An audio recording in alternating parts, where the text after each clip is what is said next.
Excessive liberty and excessive servitude are equally dangerous. What they produce is nearly identical. Zoroastra, ancient prophet of old terror. A girl runs through the marketplace of the oasis city. The bones of the sacred mantis are woven into her long black hair and clack together noiselessly in the chatter and shouts of bustling hawkers. She is barefoot, her soles calloused and ingrained with the hot sands and the wind-thrown dust. Her clothes are patched and ragged by the desert. She is slight but nimble, and her movements are a dance, a breeze through reeds, a breath upon creation. Her name is Anahita of the Scythe, and she is about to die. Shallow domed buildings frame the marketplace, gleaming white in the burning sun. Colourful canvases of cotton are draped across skeleton frames of sun-bleached wood. Those canvases cast shadows across a multitude of wares, spices and meats and woven garments, bone trinkets and blades and sacred incenses, candles and silks and powdered insects. A man walks through the market. He wears a white thorb, a loose-fitting long robe that overflows a rotund belly and reaches jeweled sandals beneath manicured feet. His hair is contained within a red keffiyeh, the headdress banded by a black cord. His beard is neatly groomed, and one of his teeth is silver, reflecting the brilliance of tranquility's star with every easy smile. He laughs often. Every time he does, his face folds into ingrained lines that loop upwards from his lips. His name is Osroes of the Oasis, and he is about to die. The sky is a piercing blue expanse, as expansive as any ocean from the other worlds. To look upon it is to invite the sun, its colour so shiningly bright that its beauty can only be perceived through strained covered eyes. Pinprick dots of fire mar that perfect colour. Daylight stars that no one notices, no one sees. They grow brighter and brighter, larger and larger. It is already too late. An old man sits on the edge of the market.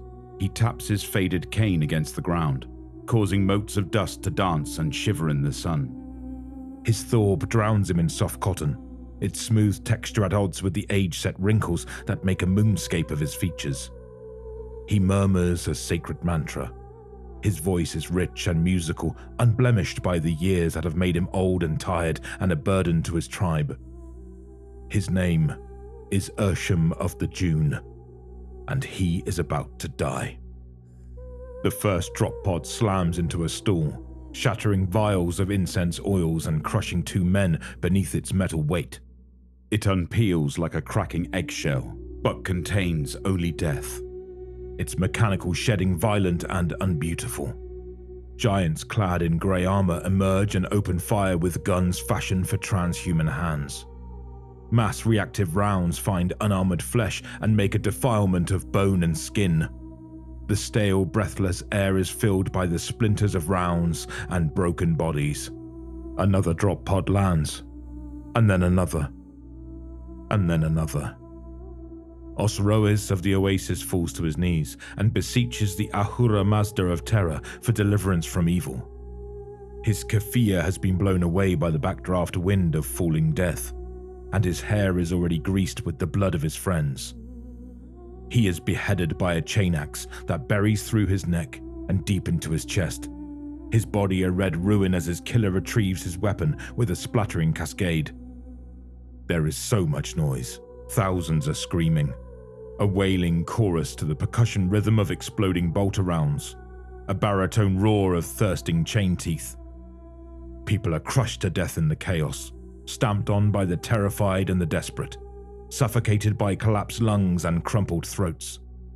Their stuttering, gasping breaths are lost beneath the cacophony. Their tears are washed away in their own blood. So much noise, but the Astartes that murder them are silent. Anahita of the Scythe does not scream. She is agile and fast, and she dances like her mother taught her, a leaf in a storm of iron and gore. Her hair is a flowing snake of movement, her bare feet bleeding from shrapnel and shattered glass. She reaches the edge of the marketplace when another drop pod lands before her and a monster emerges from the darkness of the void. He is the largest of the giants. Anahita of the Scythe does not know this, but he is one of the largest Astartes to ever make war. He is a grey-skinned behemoth of ceramite and savage power. His head is deep set in the bulk of Terminator armor, short, decorative tusks jutting from a sallow, bone-white helm. Brass bonding studs glitter like sunlight against oyster shells refracted through black waters. Adamantium rods reinforce monument blocks of impenetrable plasteel. His gauntlets are things of slaughter, of overkill, crackling talons above churning, soaring blades. He is Tyberos, Shade Lord of the CARCHARODONS. He is the Red Wake. Ursham of the Dune has risen to his feet. He leans heavily on his cane and cannot hope to run from the doom that has come to the Oasis City. He sees the little girl and steps between her and the Red Wake. His hands tremble and shake, but it is not from fear. Ursham of the Dune is an old man, and he has been ready to die for many years. His voice, rich and unwavering, still recites the sacred mantras. He screams as Tyberos plunges talons into his chest. His rib cage is shredded by the underbite chain blades, and he separates vertically when the Red Wake spreads out his arms. Anahita of the Scythe tries to dance past him, under and around his claws, but Tyberos is quicker than anything of his size has right to be. He spins, scratching down the little girl's back, and makes a bloody ruin of her. Thousands die. The screams fall away. The explosions and the chain teeth roars stutter and quiet. The CARCHARODONS are silent. They advance from the market. By nightfall, the Oasis City is gone, and every inhabitant is dead.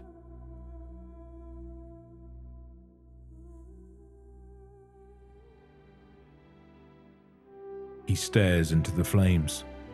The fire licks at incense air between perfume and smolder, pleasure and ash. It sits in a ceremonial silver bowl, inscribed with the sacred mantras.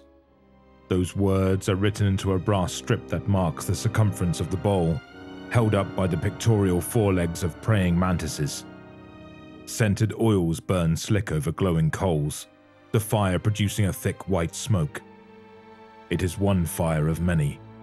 Dozens of candles and incenses burning in the red glow chamber. But this is the sacred fire. The Atash, that which burns and unburns. That which is visible and invisible. He stares into the flames and sees the future, the present, and the past. He is not human, not entirely. He has ascended mortal humanity. His ribcage is fused like a beetle's carapace, and within that casing beats two transhuman hearts. His skin is a tallow brown, his hair is long and black. In battle, he scoops that hair into a bun and fixes it beneath his helmet. But for this, he allows it to reach past his shoulders along the folds of his ceremonial thorb. His eyes reflect the fire, orange wisps staining the sharp, phenotypical green. His name is Ahazra Redth, but that is not what his brothers call him. They call him the Dust Prophet, the Malbadan Malbad, the voice of the desert wind. He stares into the flames and sees them die. Osroes of the Oasis, Ursham of the Dune, Anahita of the Scythe, and thousands more. He does not think this can be prevented now, but that is not all that he sees. Ahazra's sighs the evening breeze across the dunes of tranquility too. His eyes still alight with the reflected fire, he gently places the lid upon the silver bowl, extinguishing its flame. The white smoke is trapped within, a coiling, ephemeral serpent that disperses to darkness black. Cameron, I know that you are there. The third captain emerges from the shadows. It is as if the darkness parts for him. He barely seems to move. Like Ahazra, He is an Astartes of the Mantis warriors. Like Ahazra, his eyes are a glittering green. He wears armor of faded green and lurid yellow, the face of a mantis painted across his left shoulder pad. Malbadan Malbad, I did not want to interrupt. We cannot interrupt the passage of fate, brother. It is the wind across the desert plains. We can stand in its path, but our footprints will soon be lost, buried by the sand. The winds of the desert care not whose bones they scour clean. Just so. You wish to speak to me, Kamran? The navigator warns that our arrival is imminent. What are your instructions? Nothing has changed. The path is set. Kamran nods. The gesture sends hydraulics hissing from the plating at his neck. How many will die? Many. Too many. Is there no other way? Ahazra's eyes glitter. The reflection fire is now extinguished. There is only the piercing green. It is the only path. You are troubled. I am. You contemplate darker paths. Ahazra bows his head. A shadow falls across his eyes. Only a fool would deny their temptations. You are tempted then. I am. But those temptations would be as ash in my mouth. Their sweetness turned bitter. Satisfaction bound to dishonor is a prison for its seeker. We have constructed ourselves a fine prison, it seems. We have. It is the only path. It is the only path I see. Then we shall walk it. Kamran moves to leave. I will inform the bridge that your instructions hold. Malbadan Malbad. Thank you, Captain.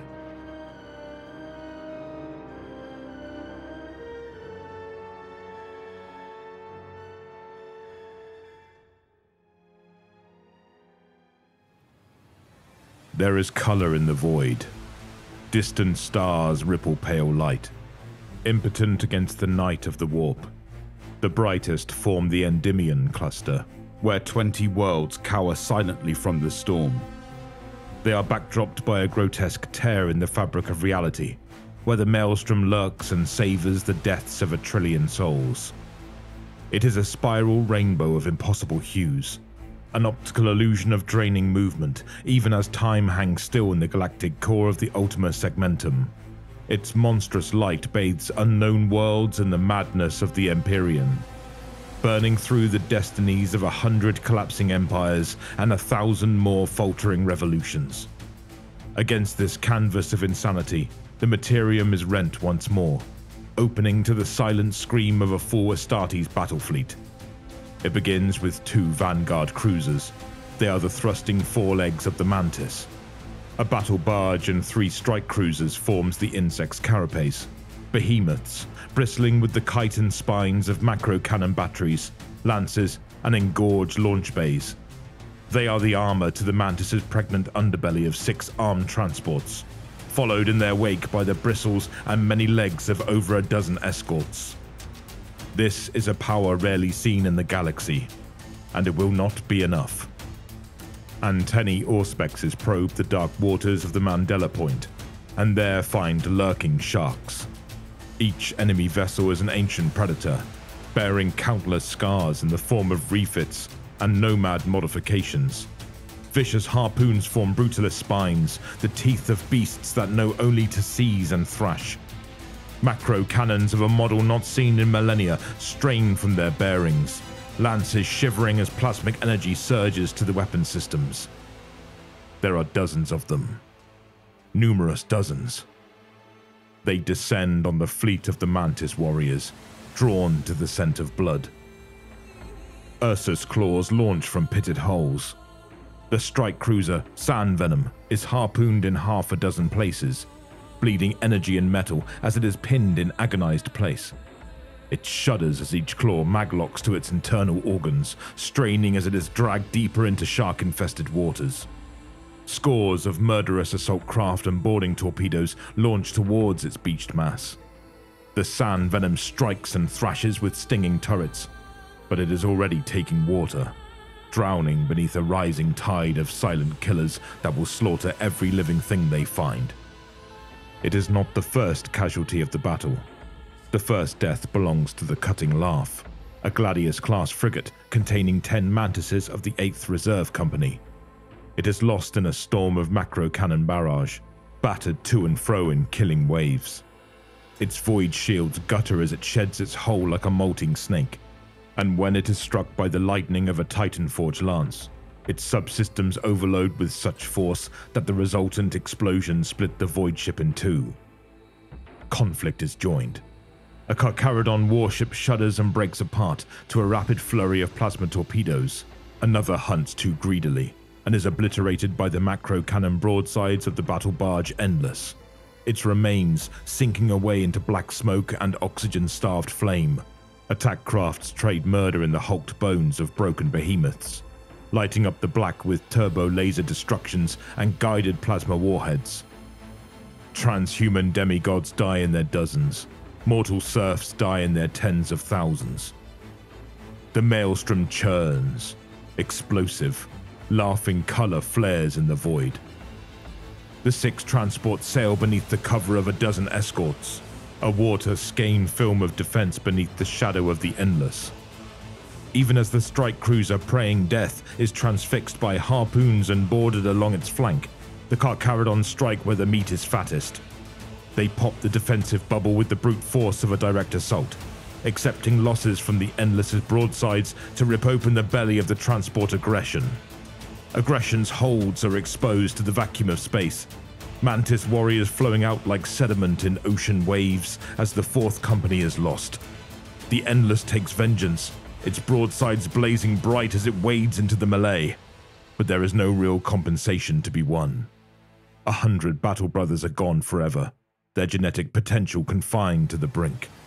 Inside the transport Cannibalis, Ahazra bows his head and prays for forgiveness.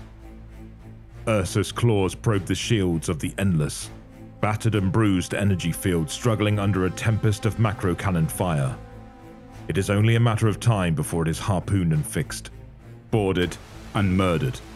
There are already Carcharodons on board, locking chain teeth in the lower decks with those Mantis warriors that defend the vessel. The Sooth Speaker is the next transport to die.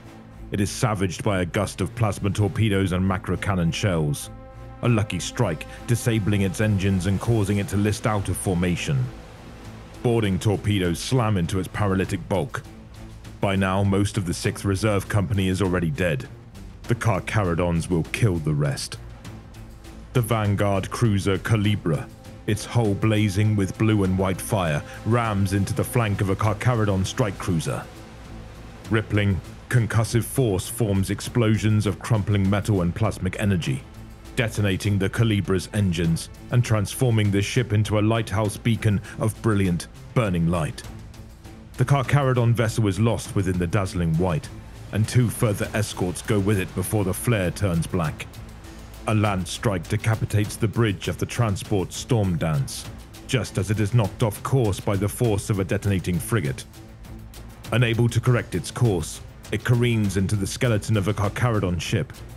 Colossal impacts hold the Storm Dance in a dozen places, creating infernos that transform entire ship segments into a wall of advancing fire. Most of the 5th Company are burned alive. The rest die from the gravitic punishment of 10 more collisions, their bones broken down to paste as life support systems malfunction and fail. The Endless's shields finally give out. It is speared by Ursa's claws, and its broadsides are sheared by a series of strategic lance strikes. The battle barge's fight is over. The remaining 3 transports break through the ring of sharks. 4 escorts hang back to cover their flight, taking torpedoes and macro cannon barrages meant for the vessels they protect. They sacrifice themselves bravely, but it is not enough to save the transport Dusk. Its death marks the loss of the 1st Company, and Ahazra discovers new depths of grief and despair. Only 2 battle companies remain, the 2nd and the 3rd. They survive alongside separated remnants of the Scout Company, the 10th.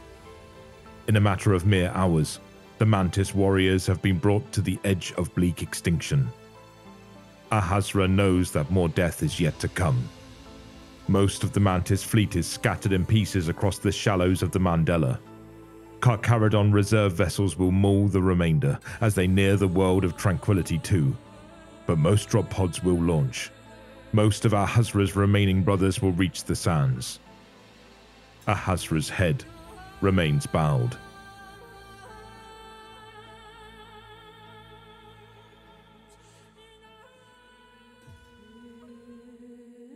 He removes his helmet to breathe in the hot air of the desert world, letting its barren purity percolate through Jenhant's lungs.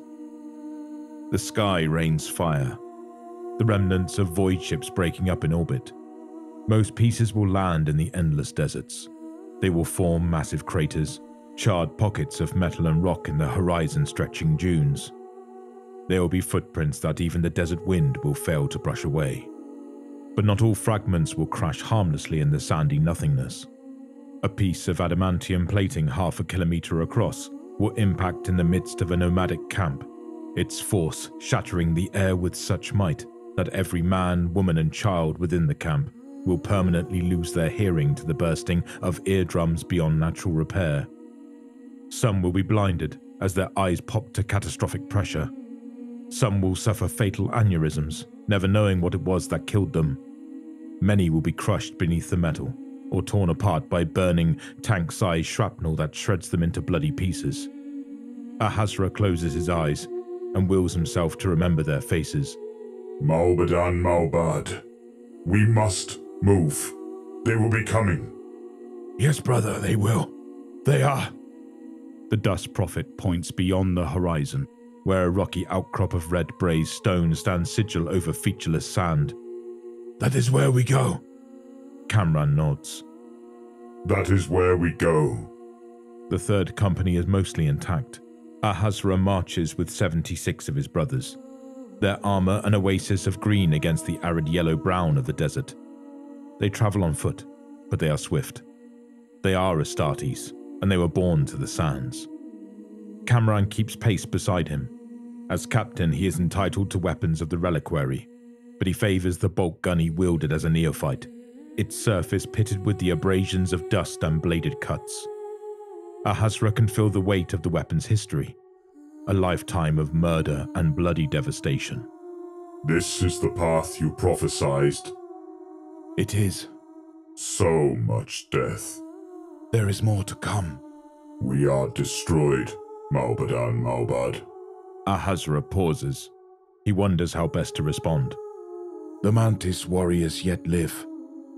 Kamran grabs Ahasra's wrist. It is not violent, but it is forceful. Over 700 of my brothers are dead. There was no other way. How do you know? How do you know? Ahasra glances to where the third captain holds him. Kamran relinquishes his grip, and the Dust Prophet uses his freed arm to point to a jutting cliff face that looms over the horizon. There.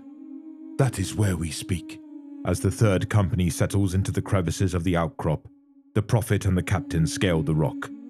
As they gouge their fingers into the surface, the red stone is opened into bloody pink, dust and fragments spilling away into the expanse beneath. It is a hard climb, but effortless to them. And yet, when Ahasra sits on the edge of the precipice, he feels weary. He looks out across the desert as the sun begins to set, a brilliant red hue spilling out across a blanket of untextured sand.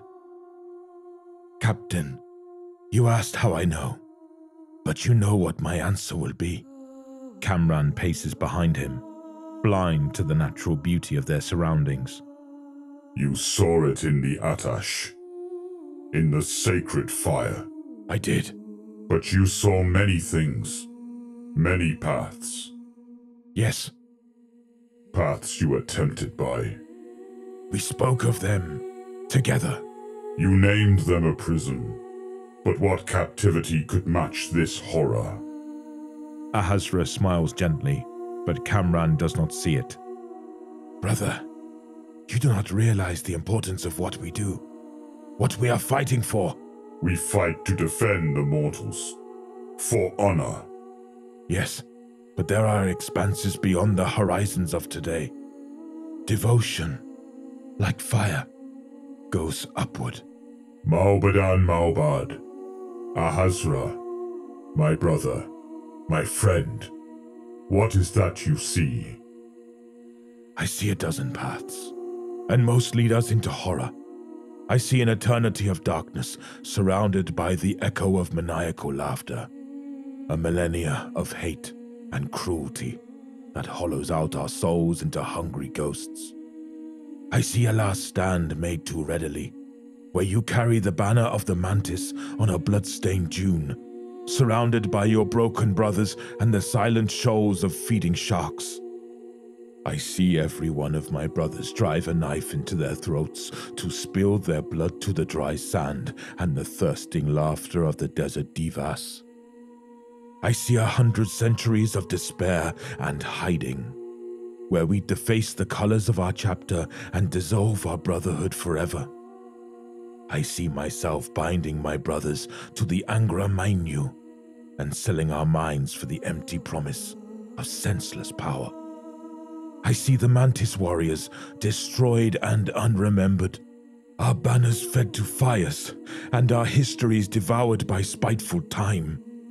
Kamran is silent for a few moments. And what else do you see?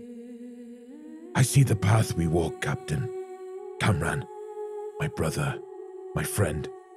I see thousands upon thousands of people guided into the wilderness, finding sanctuary in the hidden Hasitois of the desert. I see their children and their children's children, thousands becoming millions, millions becoming billions. I see our chapter maintain its honor before a tribunal of our peers.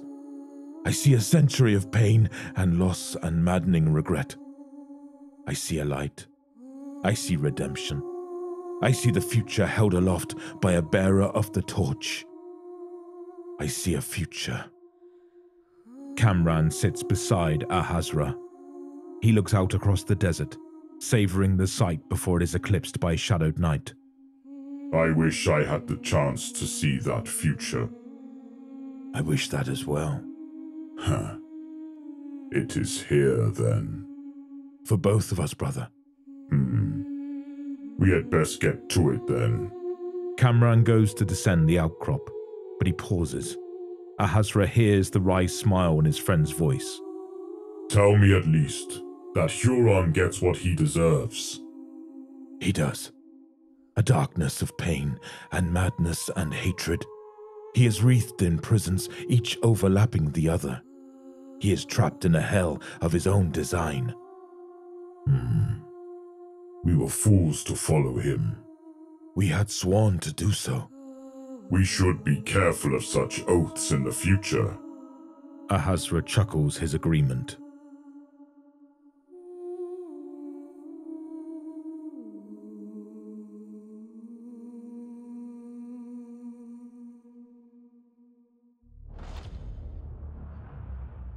They fight in the shadows of the shrine city. They loose blood into the water and wait for the swarming sharks. They fight a guerrilla war, extended across months of bloody conflict. For each mantis that falls, 2 or 3 sharks join their bones in the dirt, victims of prophecy and fate. But more CARCHARODONS come. The Dust Prophet can only delay what remains inevitable. 1,000 moments, 1,000 battles. Kamran crouches beneath the sun-kissed cover of a splintered wall. Mass reactive rounds explode dust over the chipped green of his armor. Sharks circle his position. He kicks away a frag grenade, its detonation sending up a great plume of smoke and dust. They charge. He parries a descending chain axe with a combat knife. His sweeping kick sends the CARCHARODON to the ground, and Kamran falls upon him, stabbing repeatedly in the rivet gap between gorget and shoulder pad. The toxins in his blade cannot felon Astartes, but they slow the coagulation of the CARCHARODON's wounds, and blood wets the dry stone in crimson streams. Another shark rounds the corner, and Kamran fires his bolt gun one-handed, blasting apart the Space Marine's chest at point-blank range, even as the gun bucks and thrashes in his grip. More Carcharodons are coming. It is time to move. Camran sprints down a ruined alleyway, the buildings marred by bolt craters and the black shadow of smoldered fire. He grunts as a bolt round clips him to the shoulder, skinning the yellow face of the mantis once painted there. He grunts, but he does not stop running. He leads his pursuers to a temple square where dust storms have buried the forgotten space beneath trickling sand. As he dives downwards, his brothers rise, shrugging off the sand and killing 2 squads of the enemy in a devastating burst of surprise fire. 2 mantises of the 3rd Company join them. Another day, another battle. Ahazra sees the downward swipe of the lightning claw a moment before it comes and sways out of its path, spinning inwards to avoid the second claw. He stabs out with his sword, but the blade glances along ceramite plating and he must move again, sidestepping out of the Terminator's reach. The Dust Prophet dances to a rhythm that only he can see, parrying blows that have not yet been made, dodging attacks that have not yet been conceived. His gorget is hot against his neck, the shards of Eldari Wraithbone in the Talisman of Sundered Souls venting the energies of his divinatory power. He sees a dozen deaths, a dozen endings that would lure him from the path he walks. They tempt him. As more of his brothers die, these paths grow more tempting yet. But he resists their siren call. He dodges sideways and buys time for brother Jahan to join them. When Jahan's chest is punctured by 2 rows of crackling claws, Ahazra drives his sword through the Terminator's gut and channels all of his despair and regret into the point of his weapon. The folded ceramite parts beneath the force of warp energy that fizzles about his psychic hood. Jahan dies. A Terminator of the Carcharodons falls. It is a week since Jahan died. 3 squads of the 3rd Company are pinned beneath a havoc gale of aerial fire. 3 Mantis warriors die beneath the storm of heavy bolters. Another is pierced by a las cannon beam that bifurcates him at the waist. A turbo laser destructor transforms a domed building into scorched glass. It kills 14 mortals who have performed the miraculous and survived months in a war waged by transhuman killers. The 15th of them survives, but briefly. He is a young man, barely 14 years of age, dragging himself through the wreckage. Half of his body is molten black. His thorb has melted into the fissures of his cracking skin. Even as he burns alive, he finds the strength to bring up his missile launcher and send a crack rocket corkscrewing into the Thunderhawk's fusion reactor. His dying eyes reflect the glorious light of plasma spilling from their electromagnetic containment, eating through the aircraft's hull before it plummets from the sky. Ahazra spends an evening staring into the Atash for the mortal's name, but it is lost to ash and smoke. They call him Martyr, Shahid, and that is enough. Another month passes. Brother Sergeant Omid leads his squad in a doomed frontal assault on the central spaceport, advancing under the smoke of thick perfumed oils. The Carcharodons meet his charge. Angels fight in the fog of sacred incense. Omid crashes his power fist into the chest plate of his foe. He strikes so hard that the armor cracks and the fused rib cage splinters and shatters, piercing one heart and forcing the other to desperately compensate in a struggling beat. Omid steps forward to finish his enemy, but he is set upon by 2 more with biting chainswords and booming pistols. He staggers beneath the impact of mass reactive rounds and loses his right arm at the shoulder to tearing chain teeth. Blood swells past the banks of transhuman clotting agents. Omid falls. In his mouth, he tastes iron, explosives, and perfume. As Omid and his squad die, Mantis warriors advance through maintenance tunnels with scavenged explosives. They overwhelm the reserves guarding the main landing pad and plant bombs along the base of the structure. By the time they have left, the mile-wide platform has collapsed and shattered. 24 tons of promethium go up in unquenchable fire, destroying 3 heavy landers and a fleet of Thunderhawk gunships. The vehicles break apart to the crackle of exploding munitions and gasping smoke. That night, the survivors toast Omid and his brothers and reminisce of happier times. Months more. The sharks are relentless. The strength of an entire chapter is drawn to the Shrine City, to murder the 3rd Company for good. The Red Wake approaches.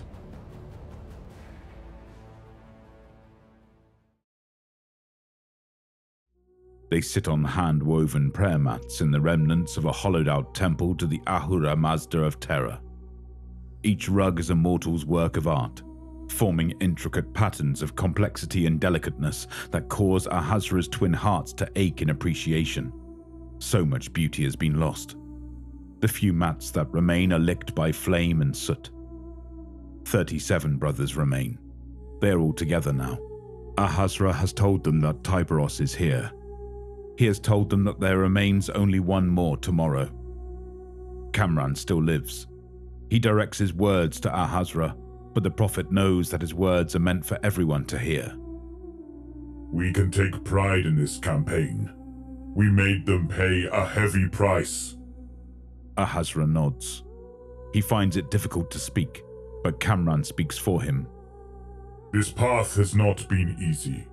So much has been lost. We have given many bones to the sands, and the winds of the desert care not whose bones they scour clean. But we have comported ourselves with honor. We have defended the innocent. We have held true to our word. We are and shall forever remain Maelstrom Wardens. Kamran pauses. He is struggling too. The Imperium will not remember us as heroes. They will say we are criminals and renegades. The name of the Maelstrom Wardens will become synonymous with treachery and horror. And this is how it must be. We were misled. We were wrong. We should have walked another path, but that no longer matters. Let historians worry about those choices which have already been made. For us, only one path of honor remains. Ahasra stands. He feels as though he should say something. Warriors of the Third Company, brothers, at the beginning I asked you to walk with me along this path I saw. I asked for your trust and your faith. My heart swells with the gratitude I feel for each and every one of you. You have given me your trust and your faith a dozen times over. We have seen our brothers die and our chapter burn. I have told you it is the only path. I still cleave to that. But I know that you do not see as I see. You do not know as I know. So trust me one last time and let me tell you what I see.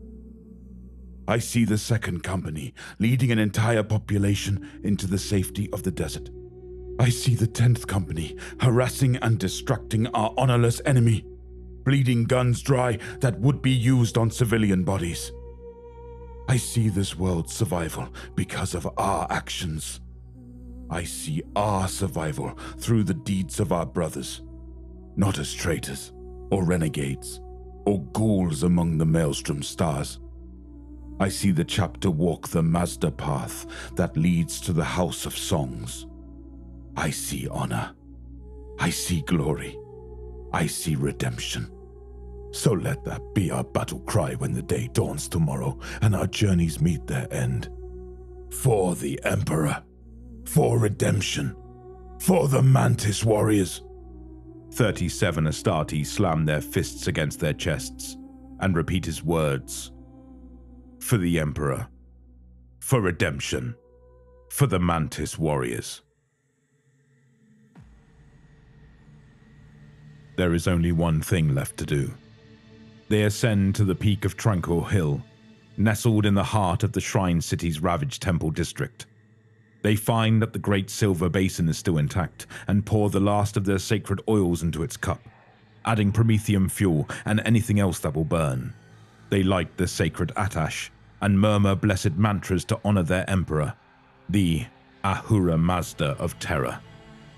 Kamran plants the battle standard of the Third Company into the cracked earth, and the yellow mantis flies, fluttering in a rising desert wind. Kamran stands beside his prophet. Their shoulder pads clink as they touch. I am glad it ends like this, though I still worry that they will strafe us from the sky. No, they will not. Tyberos knows that much. What does he know? He knows that if the CARCHARODONS strafed us from the sky, we would not be here to suffer them. Divination is a paradox, but it has power nonetheless. I think I understand. The Red Wake wants this to be over. He will deign to walk this path with us. What about the 2nd and 10th? Their tasks are almost done. Tomorrow, they will surrender to the sharks. I chafe at that, Ahazra. They are the unlucky ones, Cameron. They must continue to walk the chapter's path. And you are sure that the sharks will spare them? I will never understand you, brother. Here we stand at the end, and still you ask these questions of me. It is my nature. And in truth, I think you needed me to question. Yes, I think I did. A knife of the keenest steel requires the whetstone. Thank you, Captain. Cameron, you are my brother. You are my friend. And you, Malbadan Malbad. Ahazra, you are my brother.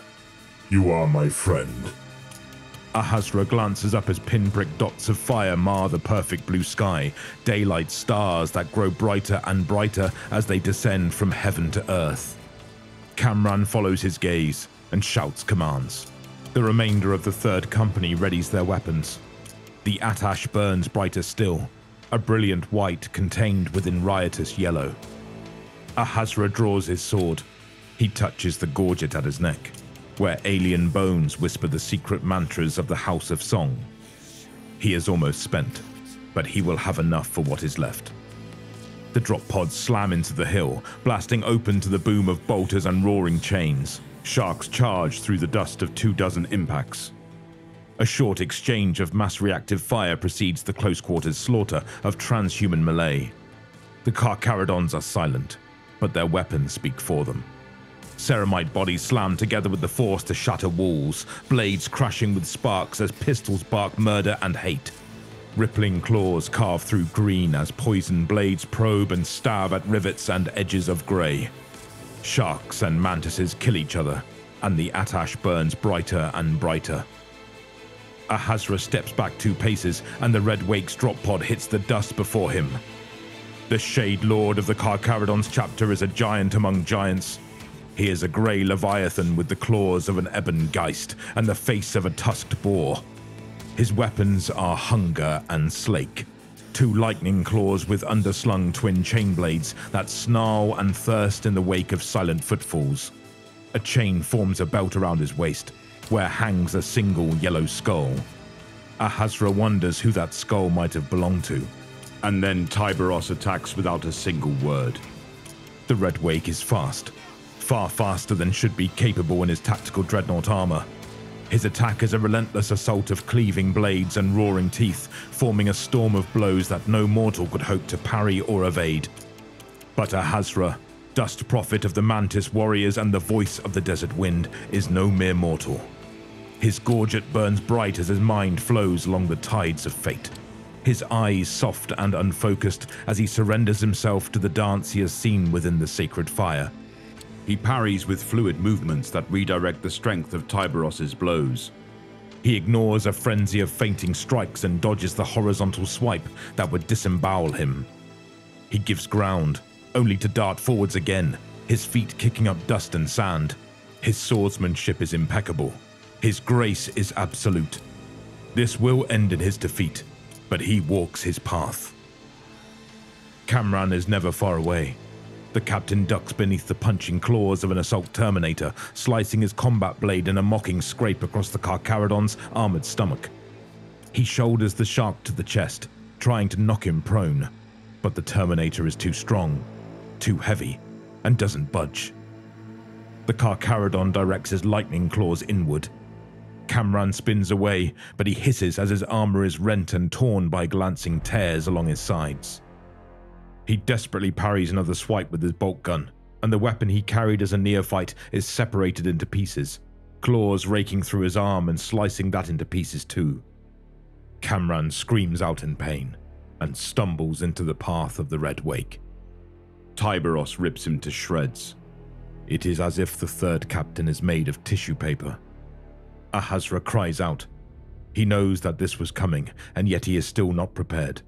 He charges at Tyberos, wielding his force sword in both hands and cutting downwards in a vertical sweep. The Red Wake parries the sword with one set of talons and guts the Dust Prophet with the other. Ahazra staggers. He is impaled on 3 sparking blades. His stomach is chewed up by rending teeth. He has lost all the strength in his arms, and his sword falls from his grip as Tyberos thrusts forwards. Slake drinks deeper. Ahazra shudders as his body crashes against the silver basin, the back of his head prickling hot from the attash's warmth. He smiles, managing to form words upon his blood-stained lips. You do not speak still. Tyberos does not reply. He lifts Ahazra up and flings the Dust Prophet from his talons, as if casting off some unpleasant spill. Ahazra is thrown through the attash, crashing through the flames and landing heavily on the bloody dirt. He rolls limply down the slope of the hill, gathering speed until his body slams into the unyielding solidity of a jutting rock. He lies there, bleeding out from the ruin of his stomach. He feels the arrhythmic fluttering of his overtaxed hearts. His Laraman's organ floods his bloodstream with Genhant cells in a futile effort against catastrophic exsanguination. His hemostamen registers the collapse of blood oxygen levels, and his third lung starts in fitful wheezes. His essence is drowned beneath desperate hormones that send shudders through his broken body. His sus-an membrane activates and drags him towards oblivion. He blinks, opens his eyes. He sees the yellow mantis fluttering in the desert wind. It is backdropped by a burning fire of holy white.